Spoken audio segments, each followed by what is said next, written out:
I'm Mina Malik Hussain and you're watching The Coffee Table. Today we've got a show that is of great interest to all of us. And I know every time I say it's very interesting, but it always is very interesting. So today on the show, what we're going to do is try and attempt to unpack Islamophobia.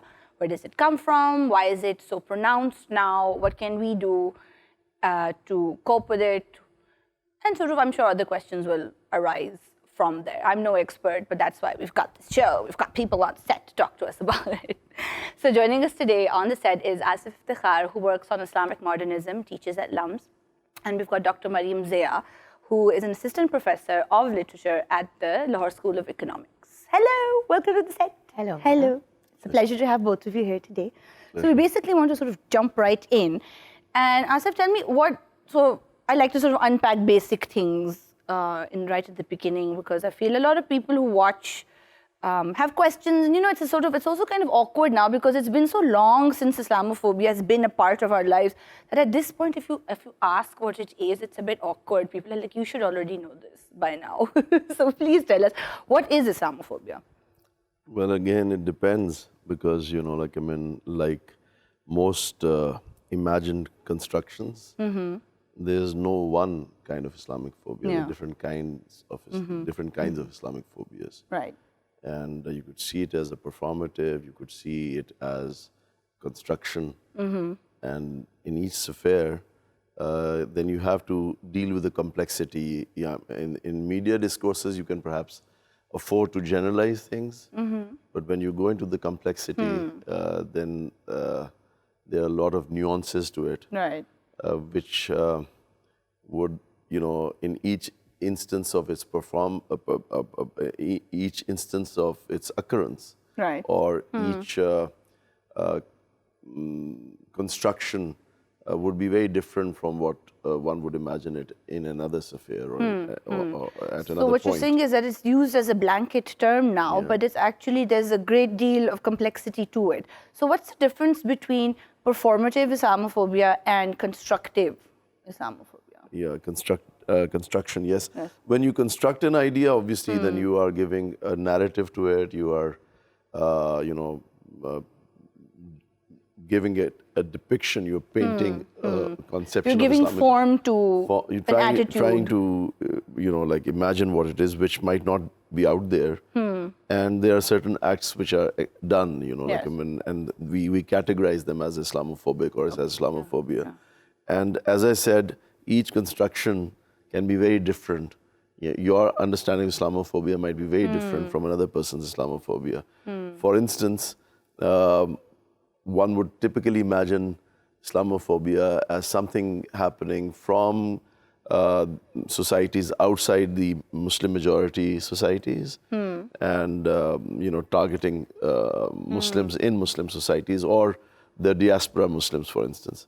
But then you could also think of Islamophobia as something within the Muslim world or within the Muslim society. That's quite interesting. There are a lot of strata within each society.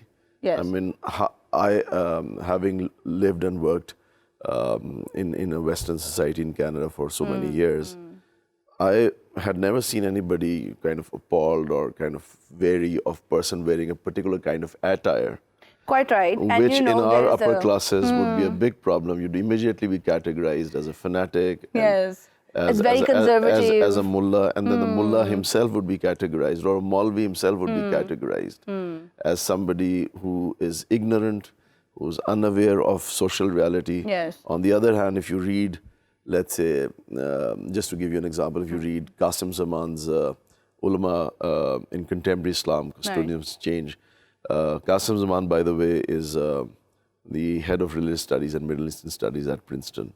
Is a McGill PhD. So if you read his work, you realize how much intellectual energy, how rich the intellectual tradition of the ulama we so often just brush aside as ignorant. So there's a lot that needs to be discussed in terms of what the complexity is. It's not an easy concept to essentialize. I mean, hardly any concept is difficult to essentialize, but this one particularly is a difficult concept. And I think that's really interesting. It's quite fascinating, the idea of Islamophobia being a thing that's inside predominantly Muslim societies as well, because you always think of it as something that's from the outside in, or other people are sort of viewing Muslims with that kind of fear or suspicion. You always think that it's some, non-Muslims who are doing that. But that's really interesting. I want to sort of circle back to it.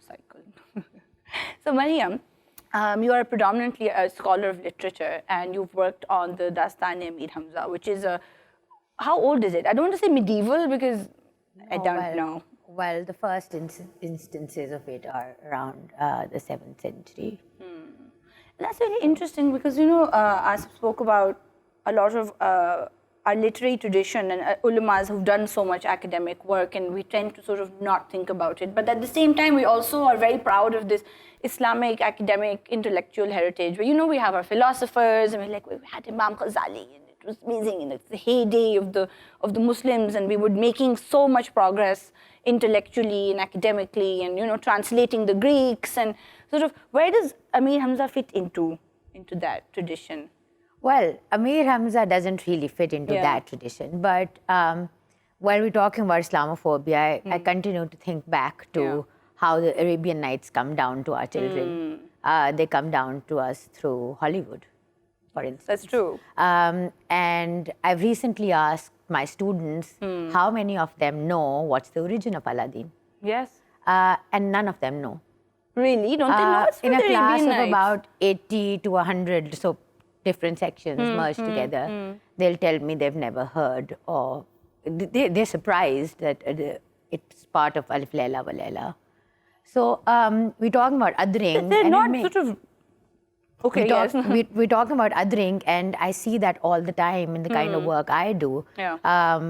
In fact, one of the thesis points that I wrote about in my work was that now that Dastan-e-Amir Hamza is translated, when it gains momentum in the Western world and comes down to us through there, we'll probably pay more attention to it. Oh my gosh, that's dreadful, but also it does make a lot of sense, and it's really sort of disconcerting to see that students, it's such a weird kind of schizophrenia almost, I think, if that's the appropriate word, is that this is supposed to be our tradition and our inheritance from a particular kind of religious, cultural standpoint. But at the same time, we have young people who don't know anything about it. No, it is because in our literary tradition, theoretically speaking, this was the literature of the savage mind.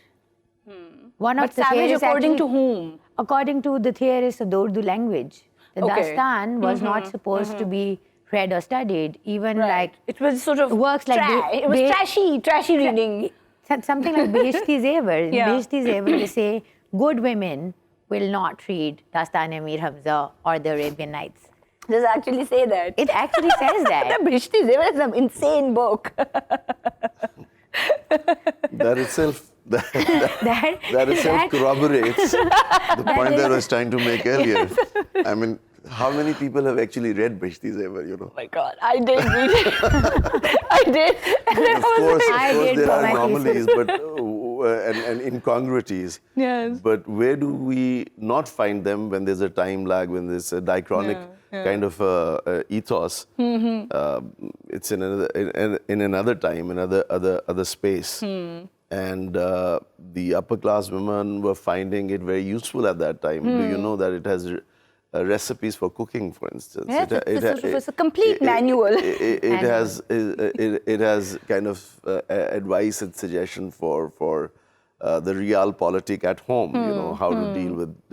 So it has a lot more than. I'm not a big fan of the book, but what I'm saying is that again, there's this kind of othering, there's this kind of phobia, if you like to use the word, about what has not really been truly experienced or even understood. And it reminds me of Iqbal's Adami Azadami Begane Ast. We are not aware of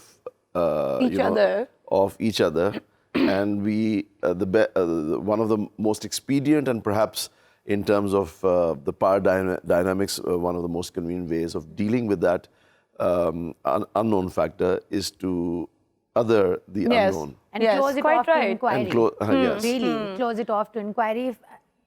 If we just talk about Beheshti Zevar, if it were to come I'm assuming it's been translated. I'm not sure. Yes. But there are translations of that on the internet, I know, but I don't know if it's come out. But I feel that any sort of intellectual tradition, if you close it off to inquiry, then you are letting it stagnate there without, you know, you can garner some kind of goodness out of things that are the past or unfamiliar. And it also will help us talk about things. I feel slowly and gradually, from even 10 years ago, we are closing ourselves off to inquiry. Yes, more and more absolutely. off to inquiry. You can call it Islamophobia, you can call it... Or just xenophobia, or just a general fear of other people. It's also because we don't read anymore, I feel. And Mariam, there's also that kind of self-interpellation, you know, like, I mean, there's interpellation of that Islamophobia as well, on our part as well. For instance, you know, there is an imagined Islamophobia in our mind as Muslim peoples. Absolutely. That we believe is happening outside, and we're not willing to investigate that either. Why is it there? What is it in us that is creating that kind of notion, if at all it is there in exactly the same? So is it imagined because we, for example, I mean, we like here, we haven't gone out to sort of ask questions or investigate or put ourselves in a different milieu to see for ourselves what's going on? I'll give you one example. For instance, let's take this case of hijab, right? Yes. It became a huge rage in France and in Quebec, right? And I was doing some investigation, some research in Quebec when this was happening, when Parti des Québécois were kind of arguing, excuse me, for bans against hijab in public spaces. And was Parti des Québécois right-wing? Yes. Yeah, so it was a conservative... conservative, as opposed to Trudeau's more liberal group, kind. yes, party.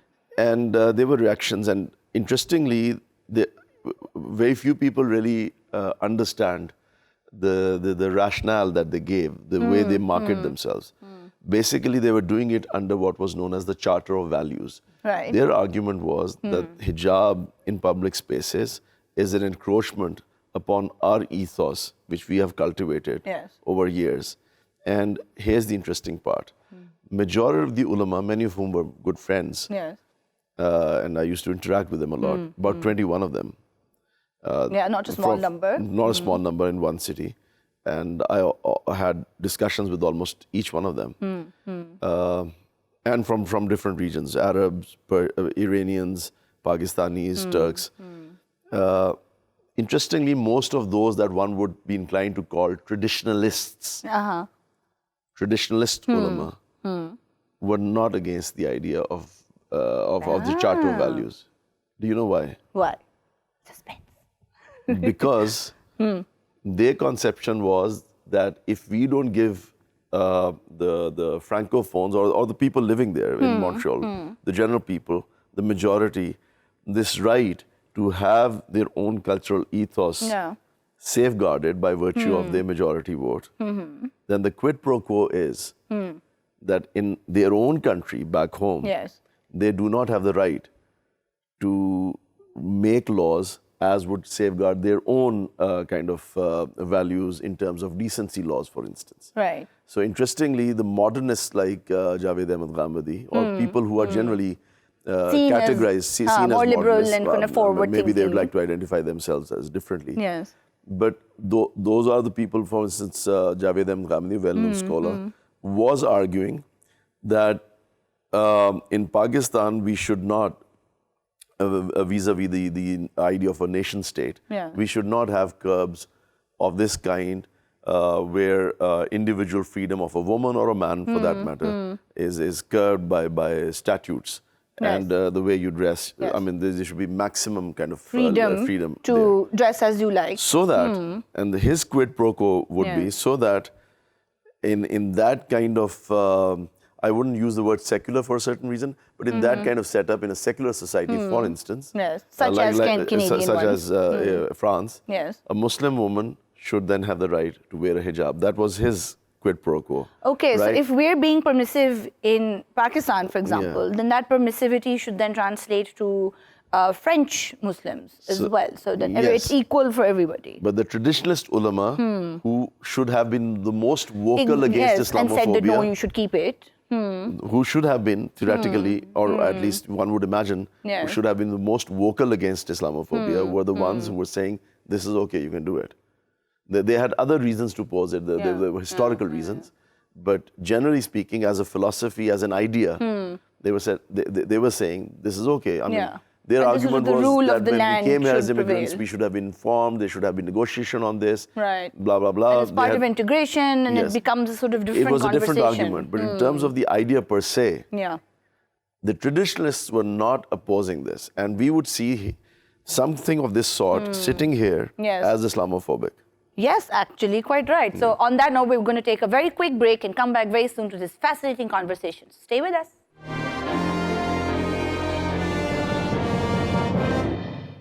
Hi, welcome back to the coffee table. We're having a fascinating conversation about Islamophobia and unpacking otherness and sort of what is going on with us. It's really interesting to sort of look at things like literature and look at academia and how things happening there are influenced by politics and how it is sort of, it's a back and forth situation. So before the break, we were talking about traditionalists who were pro-assimilation, and I believe you have some thoughts on that. Well, when I was studying abroad, we had this mosque. And this was in England? This was in England. We had this mosque. Yes. And we had a multi-denominational church. Which means that anybody can go to that church of any religion? Any religion, anything. Okay, so anybody it was a sort of open place. Open place. I could very easily say my prayers there. There's no problem. Because, a holy space is a holy space.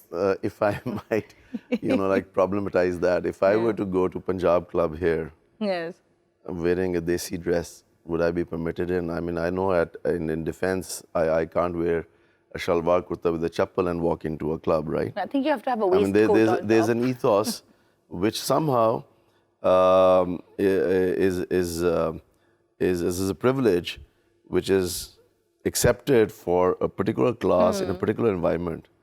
And if that space is manned by some people who have created that ethos, who are responsible for it, who are running the show, why should they not have that kind of space for their own selves? Why is that seen by us? I mean, interestingly, when the Gora walks into a mosque here or even abroad, he's very eager to follow all the rules that are written there. But we have problems. I mean, there are people who have obviously, as a counter to this kind of ambience, created their own mosque spaces, or even there are LGBT mosques, open space mosques. But why is even in Western space somebody or a group who has that kind of ethos, that kind of ambience in a particular space where they have the majority, seen as a group that is myopic, that is intolerant? Absolutely. I think that's where what I'm getting at, that even a person like me would think of them as they're othering me. But it is exclusionary. So I think that there's a difference between certain codes of respectful conduct, which is universal for many sacred spaces. If you go to the Golden Temple in Amritsar, you have to walk through a pool of water to clean it. You have to cover your head. So those are things that a lot of people can do and should do, and I don't see any problem with that. But I think that the issue with something like this, where you have to have a keypad and there's a code and there's that sort of sense of exclusion, when we think of religion, we think of it as a space where everyone can go to God, or you should at least be able to do that.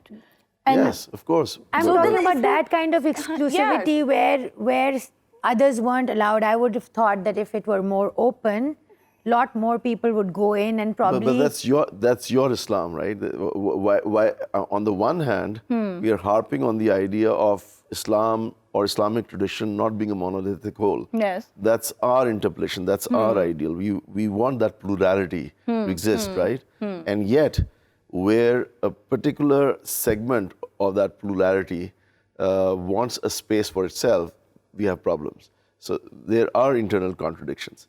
My point basically is, the point that I began with, that the Islamophobia that we are imagining here is very different from the Islamophobia that would be Islamophobia to the Western mind or to some of the Western minds. I mean, for instance, to the policy makers, the Islamophobia would be a very different Islamophobia. If you look at the Rand report, the infamous Rand report that a lot of intellectuals in Pakistan talked about.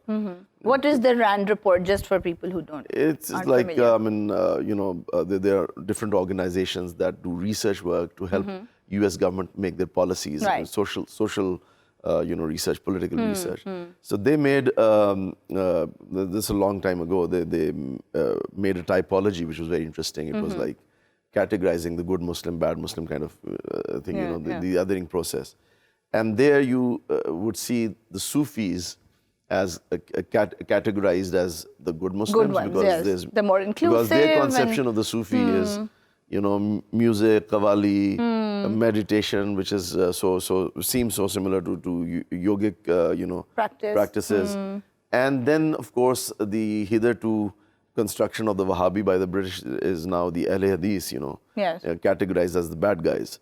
The ones who are rigid and the ones who don't. But interestingly, if you look into the history of Muslim discourses, it's the Ahle Hadith who have been responsible far more for hermeneutical and epistemic foundations for reform and for rethinking.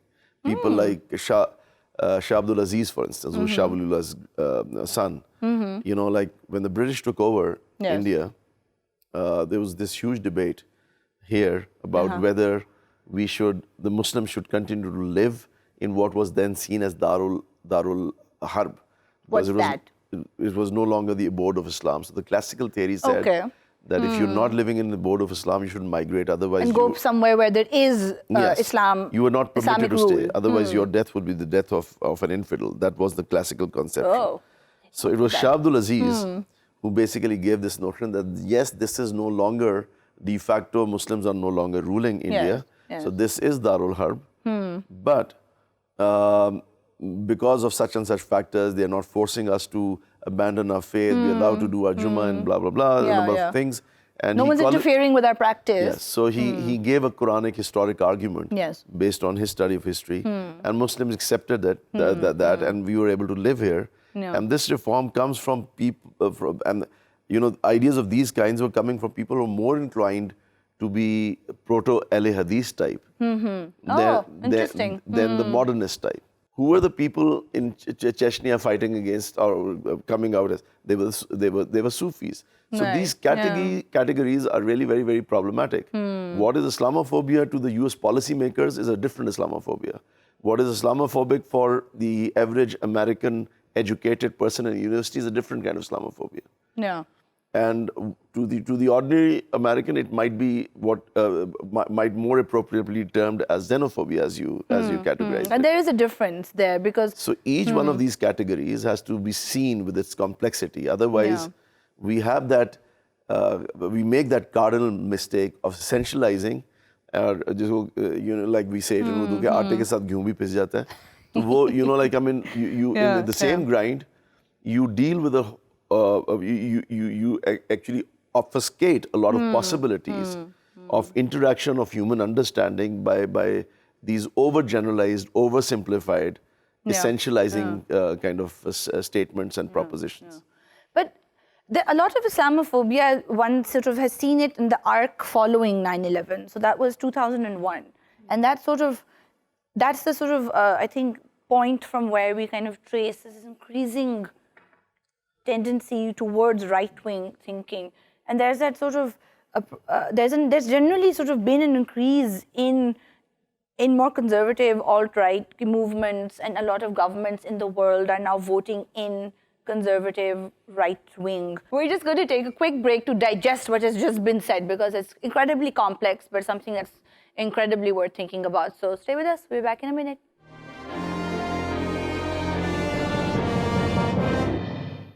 Hi, welcome back to the coffee table. This is the third segment in an ongoing and fascinating conversation about Islamophobia and unpacking various aspects of it. So, Mariam, I feel like, post 9/11, we've seen this sort of rise in terrorism and this whole conversation about terrorism, and invariably that terrorism is linked to Islamic extremism because, of course, you know, it's been 18 years now. So for us, like our generation, like we were around, we were grown up enough when it happened to see the sort of ripples of that.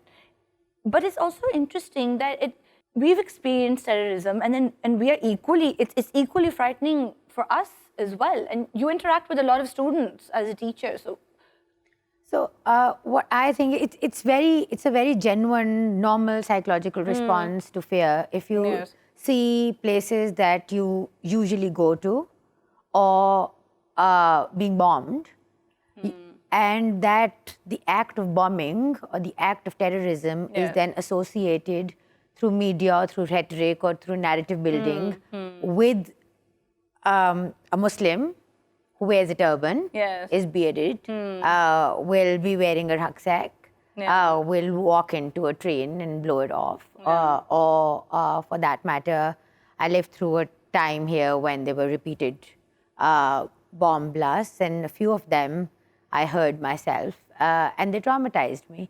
So to say that that shouldn't have an effect on you, it does, because you're human and you respond to that kind of fear. And fear is fear. But at the same time, the point of these conversations really is to think about, or as intellectuals, we're supposed to sit back and think that every bearded person is not going to be a terrorist. From within Muslim societies, it's very difficult. It's difficult for us to do that because one has to check oneself all the time. Against our own prejudices. Against our own prejudices all the time. And as Asif was talking about this whole concept of where the image of the Taliban or the terrorists came out, like quite right. that these were the baddies, the good, they were created by the West in so many ways, and now they're the baddies. So we are fighting the good mujahideen and the bad mujahideen. Now everybody is a bad terrorist, and everybody is. And somehow all the terrorists are speaking Arabic, and all TV shows. You know, I remember, like, you know, when you see old Bond films and all the bad guys were the communists and they were the Russians and they were bad. But now they're all brown people who are sort of, you know, doing fake namaz all wrong. And when we watch it, we're like, that's not how it happens. But the way that our conception of the sort of the terrifying mujahideen or the terrifying Islamic extremist has very much to do with the sort of the global narrative surrounding it as well. So where does that narrative come from? Like, how does it begin? That's a good question. Because, you know, there's no one factor which makes our mindset, which develops our perception. Obviously, we have an agency there too, but there are other factors outside of us. As Mariam alluded, you know, many of the Frankensteins of today were the heroes of international community in the past, and media plays an important role. How things are interpolated, how characterizations are done, and then further perpetuated again and again. So the policy makers and the rhetoric and the narratives that they market do have an impact. And the difference, if one were to talk of the antidotes, possible antidotes, then one difference between us as a civil society and what happens in most part of the Western world is that as a consequence of these stimuli, as a consequence of these prompts, the communities over there, educated communities in particular, have within themselves this surge for this desire for knowledge. Right. For, you know, after 9/11, in the academic community, at least, you know, there was far more desire to know than to ostracize or to anathematize, as would have been the case in our society. Quite as soon as we are scared of somebody, we just shut it out. We shut it out, we demonize, we kind of other. But over there, you know, like for instance, the Harvard PhD program in Islamic Studies began after 9/11. Oh. The kind of literature that was produced, and it was not just the Orientalist approach of studying the texts. They were studying the communities more towards something like more anthropological approach. They was looking at how the communities, something that Wilfred Cantwell Smith talked about a long time ago. He used to teach at FC College before he went to found the McGill Institute of Islamic Studies. So that kind of approach and further developments. And there's so much development, not just in the study of Islam in the Western world, but also in the approaches to study Islam. So it isn't just purely, like you said, text-based, but you're talking to communities, you're seeing how it's evolved, how it's lived as a practice. As a consequence, there is, this lament that Iqbal had of not knowing the other. Yes. Is a lament that has been addressed, or at least they have a target to address it. That we want to know more about these people. Yeah. To be able to understand why and wherefore and what's going on. Unfortunately, we don't do this in terms of our own communities. I mean, the society that we live in, or the country that we live in, has numerous strata of society. Yes. And each is kind of divided and looking at the other in a way which is not based on academic probe, which is not based on study. And we are very kind of inclined, very highly inclined towards immediately and expediently othering, ostracizing, anathematizing, rather than studying, understanding, and empathizing. Those things don't happen, particularly in the upper so-called liberal community, which is as myopic and fanatic as the communities that they might.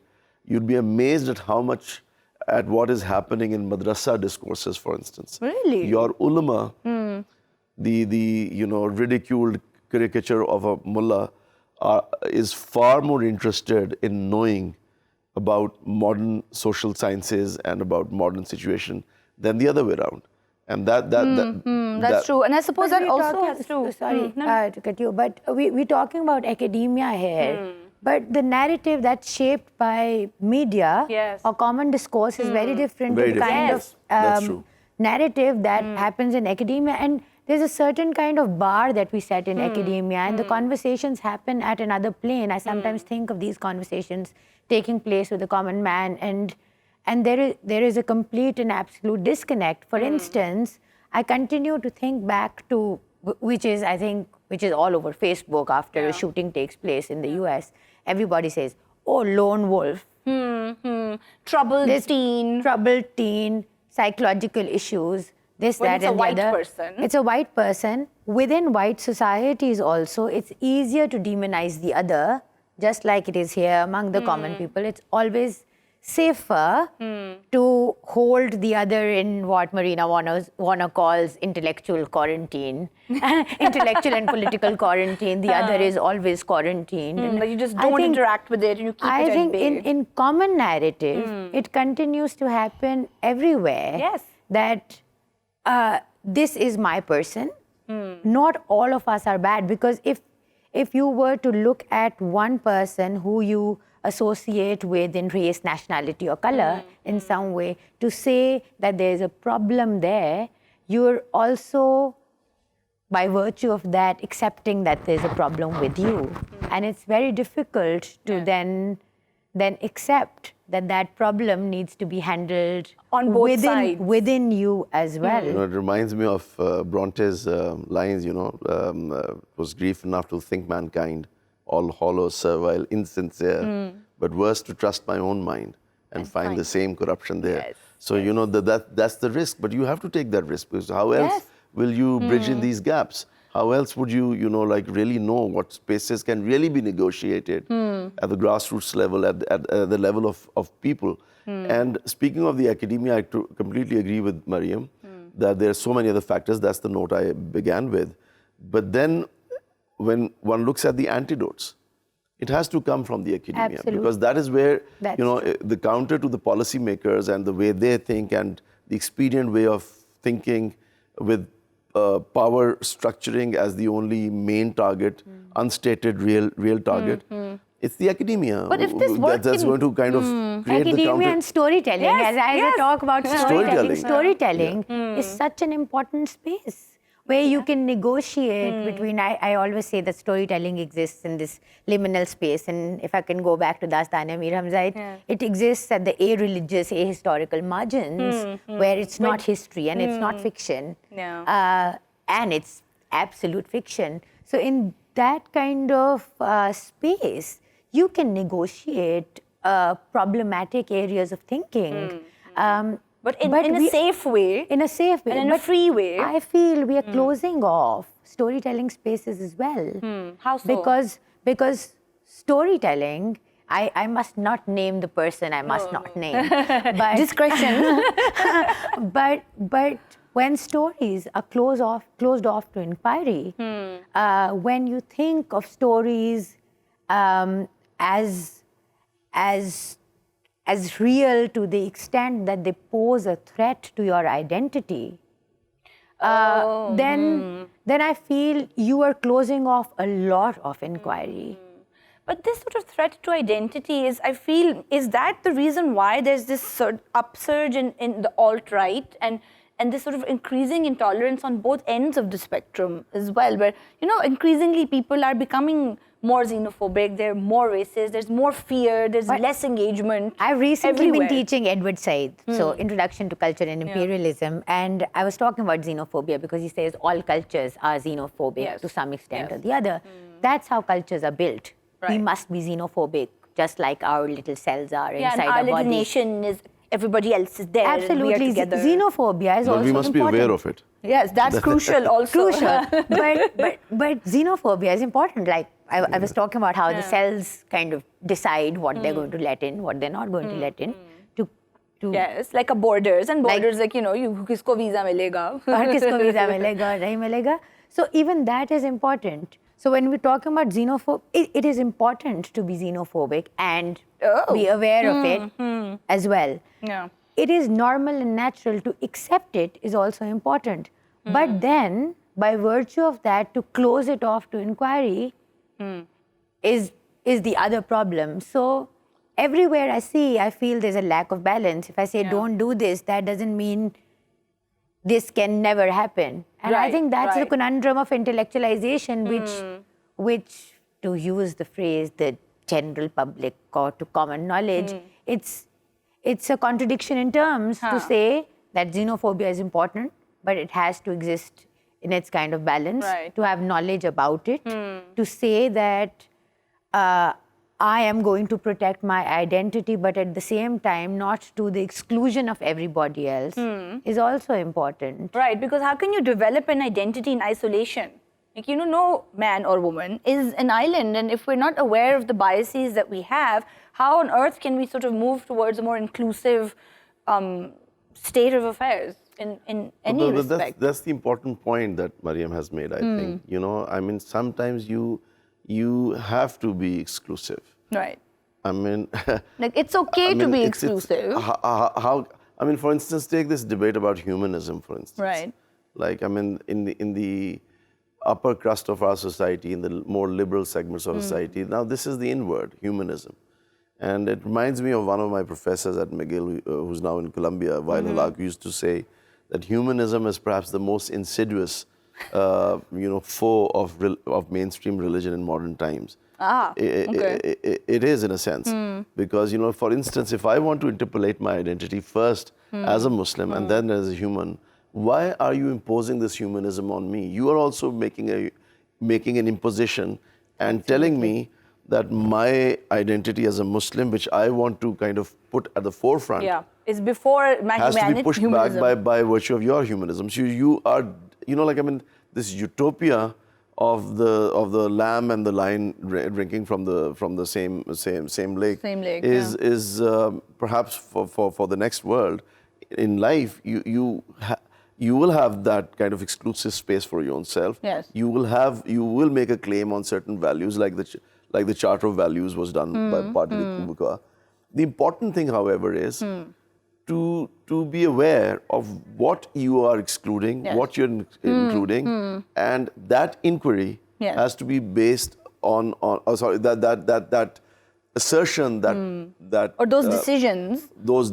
That attitude has to be based on some kind of free inquiry, some kind of honest inquiry, whereby possibilities of a space negotiation and possibilities of, I wouldn't use the word tolerance, but possibilities of diversity are enhanced. I think that's essential and that's crucial, and I don't think I could have summed up this show in a better way than that. But the idea that everybody also. should be doing, you know, like what, and you know,